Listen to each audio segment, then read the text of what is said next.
right, so episode 3, Even Days. I think this is such a classic rom-com trope of miscommunication, whereas, like, if somebody just says the thing that's bothering them or whatever, like, the whole, like, issue is resolved. And you're just like, Charlotte, tell him what you overheard, and then he could maybe say something like, blah, blah, blah, blah, and things will be fine. But no, she's just like, I'm just going to have this attitude. But then they just go off and have, like, obviously, like, really, like, passionate lovemaking and that whole, like, thing in the dining room in front of the servers. And I'm just like, these people really ain't people to y'all, are they? They're just, I'm just like, if you want to get out, run up. So I absolutely understand why Reynolds doesn't tell Brimsley what's happening with the king, because, you know, just like Brimsley shouldn't be telling Reynolds what's going on with the queen. But I just was so upset that it was affecting their relationship, because their relationship to me is the most normal relationship that I've seen in the whole Bridgerton series in general, the main series and now, and I hope they move past it, because it's not making me happy. Not good. And also, can I just say, I don't really like Violet. I don't like Violet in the main series. I definitely don't like her in this. Like, understand, you loved your husband. I feel like she's always rubbing it in people's faces. I'm not saying she can't be mourning. I mean, who says how long it is appropriate to mourn, especially during these times? It's been, I think, I want to say like 12 years, because I feel like Anthony's like 28.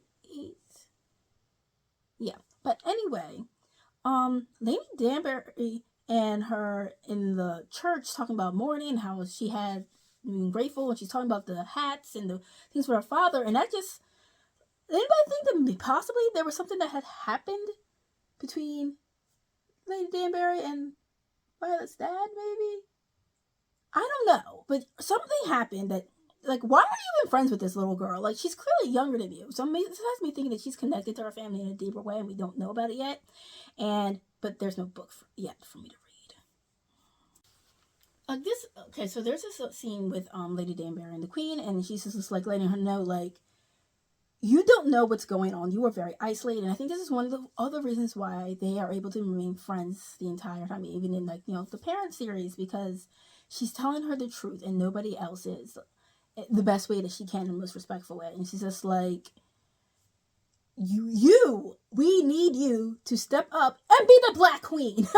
Basically, like, we need to make sure that these things are happening. I need your influence. You need to make sure that we are also okay, because you are alone, Charlotte. There's nobody here who has your back. And trying to make sure that, you know, society is more accepting and letting her know those things. Oh, I appreciated that. I appreciate that a lot.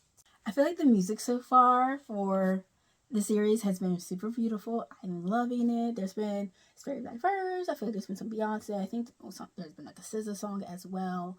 And I love that now we finally get the origin of why Lady Danbury now hosts the first ball of every season. So I appreciate that. And, you know, George being so afraid to go out in public, and him doing this for her, I was just like, oh, this is so lovely. And he is right. This moment was a big moment for them in their history of bringing the town together, the two sides, you know, crossing the divide and dancing together. So, and then you see, Pete, I told you, Lord Ledger got a thing for Lady Danbury. I told y'all, something's going to happen.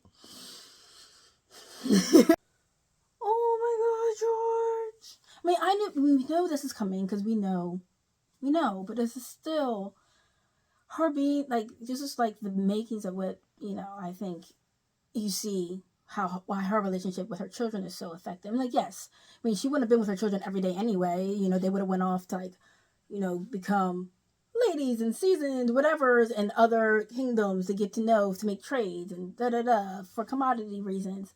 But, like, you see even more now, like, this becomes her life, her devotion to George and him being okay and when he's not okay. And I really appreciate that moment in the garden and Venus and everything.